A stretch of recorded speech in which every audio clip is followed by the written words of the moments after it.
Another day, almost a rebranded phone. I really don't know what's going on with Xiaomi, Redmi, POCO, whatever. I mean, it was supposed to be Xiaomi being the premium one, Redmi the budget one, and POCO, well, that was the no frills value for money flagship. But over time, the differences between these brands, it's kind of shrunk. Right now, it's almost non-existent. And now we've had multiple rebrands between them.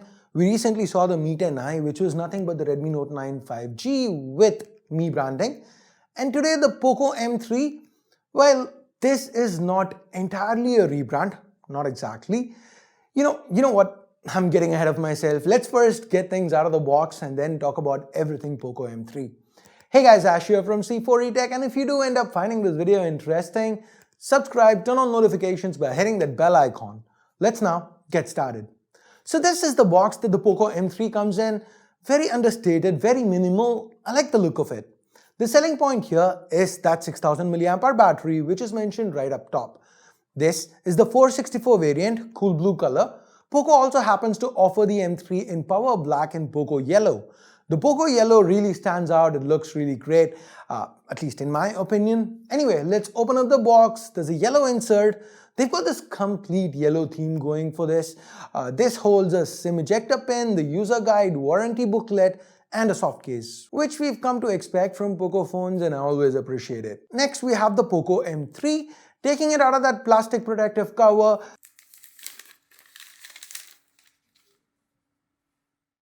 Let's get it to boot, and as it does, be done with the other box contents. So we have a 22.5 watt travel adapter, and apart from that, there's just a USB Type-C cable. So that's pretty much it for the unboxing part. Let's now focus on the POCO M3.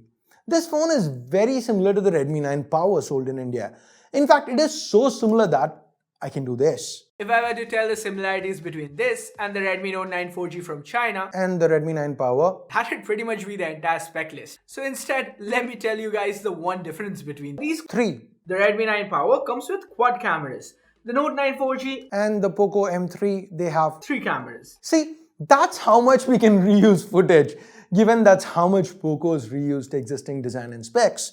Now, jokes apart, here's the difference. The Redmi 9 Power, it's got 4 cameras, a 48 megapixel f1.8 primary, then we have an 8 megapixel ultra wide, a 2 megapixel macro, 2 megapixel depth sensor.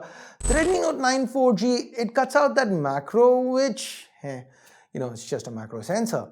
But now with the POCO M3, there is a sensor cut. This is also a triple camera setup, but this time the more important ultra wide gets cut. So yes, we get one proper 48 megapixel f1.8, and that's accompanied by 2 megapixel sensors for macro and depth, which, like I've always said, they're just along for the ride. Now the primary, it isn't really anything to write home about. It needs ample light to get decent shots. When there is light though, the results seem pretty good, but indoors and under low light, despite there being a dedicated night mode, the camera falls apart, as you can see.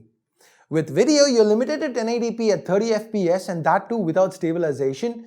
So the footage, I wouldn't call it usable. It's more of the same with the selfie camera footage too. Actual selfies themselves turned out to be surprisingly good. For the segment, they're actually very good. From detail to dynamic range, POCO's done well here.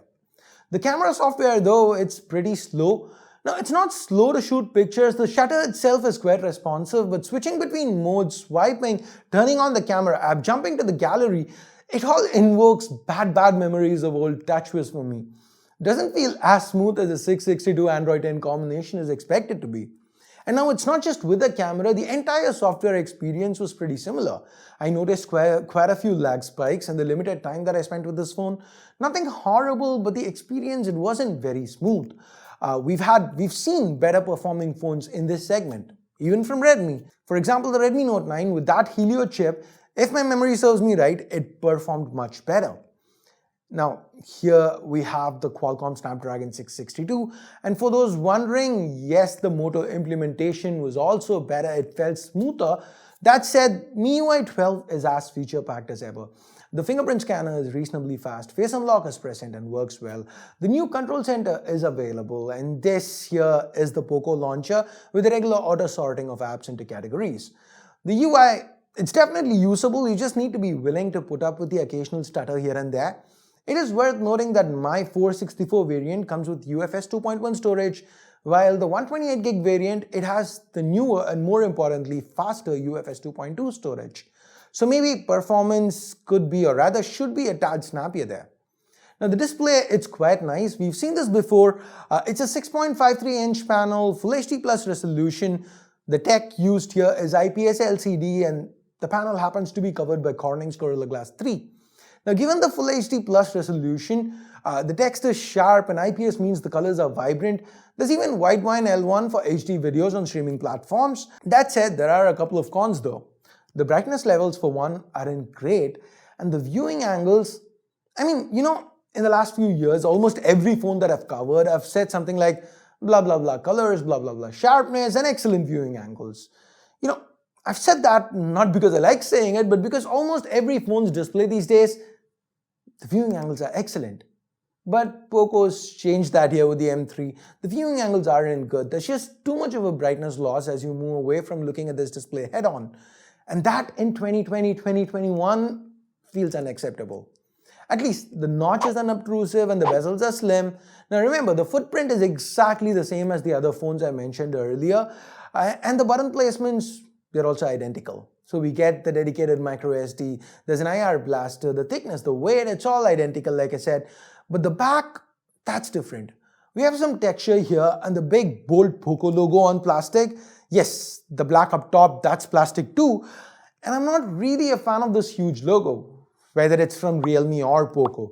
Large logos, I feel they're a huge no. You are paying for the phone, right? It's not like they're paying you to advertise it, be a walking billboard. At least that's how I feel. What do you think? Large logos, yay or nay? Let me know in the comments below. Now moving on, this form factor means the phone is more optimized for use with both hands. I do like the grip this textured back adds, and the 198-gram weight for a phone that heavy, the M3 doesn't really feel all that heavy. So it's a job well done, the weight distribution. And it is quite interesting to remember that there is a 6000 mAh battery on the inside. 6000 mAh, 22.5 watt charging, that's a good combination. Now guys, I'm a fan of tech tablets, so I want to take the time to share this one line from Tech Tablets' coverage of this phone. Okay, you know what, you see it. I can't recommend this. I just can't. I can't get behind it because I don't want to put my name behind a phone like this and say, yeah, go out and buy it. It's a value champ. It's a battery king. It's amazing. Wow. Clickbait thumbnail. No. And that's pretty true. The POCO M3 seems to have one compromise too many to justify that price tag. Oh yeah, I didn't mention the price, did I? This phone starts at $150, so if it were to launch in India, I expect it to be priced the same as the Redmi Note 9, or maybe even 1,000 rupees lesser, let's say 11,000. And even at that price point, I'd say pay more and get the Redmi Note 9 instead. The loss of ultra-wide, the step down in processing power, it just seems like one corner too many has been cut. At least that's my initial impression of this phone. So what do you think? What do you feel about the POCO M3? Is this something you'd be interested to see in India? Let me know in the comments below. And with that, we get to the end of this quick unboxing video. Thumbs up, thumbs down based on whatever you felt about it. Subscribe, turn on notifications by hitting that bell icon if you haven't yet. Thanks a lot for watching. Till next time, my name's Ash. You've been watching C4E Tech, and I'm signing off for now. You guys have a great day. Bye-bye.